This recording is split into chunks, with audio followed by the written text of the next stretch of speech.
আল্লাহর কাছে তোমার কি মূল্য আছে? হে আল্লাহর কাছে তোমাদের কি মূল্য আছে? তোমরা কি 5 ওয়াক্ত নামাজ পড়ো? তোমরা কি পর্দা করো? তোমাদের মধ্যে হায়াবোধ কিছু আছে? তোমরা মানুষকে ভালো কিছু শেখাও, সমাজকে ভালো কিছু দাও, শালীন কিছু দাও? আল্লাহর কাছে তোমাদের কি মূল্য আছে? নবী সাল্লাল্লাহু আলাইহি ওয়াসাল্লাম তো জাহান্নাম দেখে এসে এই কথাটাই বলেছেন, আমি জাহান্নাম দেখে আসলাম, সেখানে বেশিরভাগ অধিবাসী হচ্ছে মেয়ে, নারী। কি কারণ?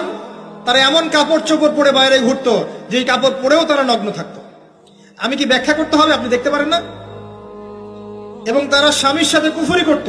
সারা জীবন স্বামী যদি তাদের ভরণ পোষণ দেয়, ভালোবাসে, মহব্বত করে, তাদের জন্য জীবনটা ক্ষয় করে ফেলে, এক পর্যায়ে গিয়ে বলবে, সারাটা জীবন তোমার কাছে কিছুই পাইলাম না। বাস্তব। এগুলোর কারণে মেয়েরা বেশি বেশি জাহান্নামে যাবে। এবং তারা মানুষ মারা গেলে মাতম করে, বুক পিঠ চাপড়ায়, এই কারণে যাবে। এবং তর্ক লাগলে অভিশাপ দেয় বেশি, এই কারণে যাবে। আল্লাহ পাক আমাদের মা বোনদেরকে হেফাজত করুন।